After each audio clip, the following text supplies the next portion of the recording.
अगर आप इसी तरह बने रहते हैं तो आप कुछ समय बाद देखेंगे कि उनके पास कोई चारा नहीं है। भावना एक बहुत शक्तिशाली चीज है।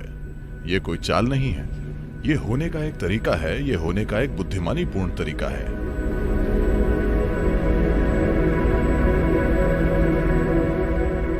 सतगुरु, क्या आप हमें सद्भावना बनाने और बोध को संभालने के बारे में कुछ बता सकते हैं? तो सद्भावना कैसे बनाई जाए? मैं एक चोटी की कंपनी के लिए एक कार्यक्रम कर रहा था। वो वाकई दुनिया की सबसे बड़ी बहुराष्ट्रीय कंपनियों में से एक है। वहां के चोटी के 25 अधिकारी 2 दिन के कार्यक्रम में बैठे थे। मेरे साथ 9 वॉलंटियर थे। ईशा फाउंडेशन पूरी तरह से वॉलंटियरों द्वारा चलाया जाने वाला संगठन है और ये 9 वॉलंटियर कार्यक्रम में सब कुछ संभाल रहे थे। और दूसरे दिन इनमें से एक अधिकारी ने मुझसे पूछा, सतगुरु, आपको ऐसे लोग कहाँ मिलते हैं? क्योंकि वे हमेशा कंपनी छोड़ने की सोचते हैं। आपको ऐसे लोग कहाँ से मिलते हैं? मैंने कहा, मिलते नहीं हैं, आपको उन्हें तैयार करना पड़ता है। आप उन्हें कैसे तैयार करते हैं? मैंने कहा, कुछ ऐसा कीजिए कि उन्हें आपसे प्यार हो जाए। ओह, हम ऐसा कैसे करें? I said, first you must fall in love with them. Then they say, oh, they don't pay us for that. So that's all it is. मैंने कहा, पहले आपको उनसे प्यार करना पड़ेगा। फिर वे बोले, ओ, उसके लिए हमें कंपनी पैसे नहीं देती। तो पूरी बात यही है।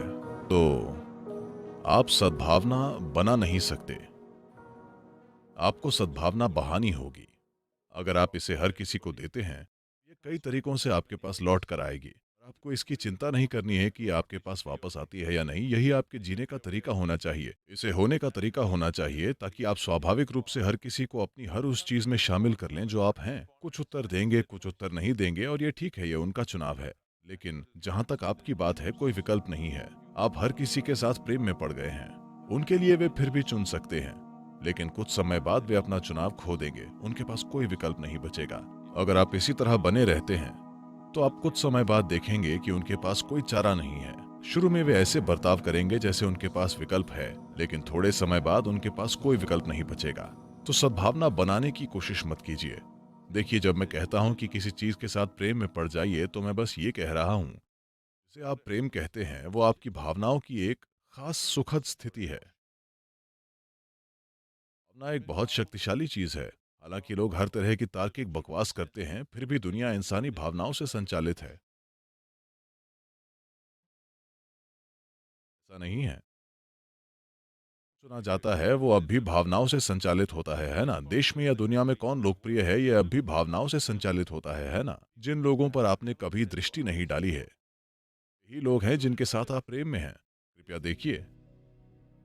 हाँ, आप अमिताभ बच्चन को या तेंदुलकर को या ब्रैड पिट या किसी और को, शायद एंजेलिना जोली को देखते हैं। माफ कीजिए। आप उन लोगों के साथ प्रेम में हैं जिनको आपने कभी नहीं देखा है, क्योंकि आपकी भावना की प्रकृति यही है। तो भावना एक शक्तिशाली साधन है। तो अगर आप अपनी भावनाओं में लगातार मिठास बनाए रख सकते हैं, तो आप अपने आसपास की हर चीज के साथ प्रेम में होंगे। अगर आप ऐसे हैं, तो लोगों के पास कोई चारा नहीं बचेगा। इसलिए ये कोई चाल नहीं है, ये होने का एक तरीका है, ये होने का एक बुद्धिमानीपूर्ण तरीका है। क्योंकि वे आपके प्रेम में पड़ते हैं या नहीं पड़ते हैं, आपका जीवन बहुत सुखद और मधुर होगा। कोई आपसे प्रेम करता है या नहीं, उससे कोई फर्क नहीं पड़ता। बात सिर्फ ये है कि आप प्रेम में हैं और आपका जीवन बहुत सुखद बना देता है। So goodwill, there is no trick to build goodwill. तो सद्भावना बनाने के लिए कोई चाल नहीं होती, उसे चालाकी कहते हैं। कोई तरकीब नहीं है। आप बस ऐसे बन जाइए। जो उत्तर देते हैं वो उत्तर देंगे, जो नहीं देते वो नहीं देंगे। इसमें क्या समस्या है?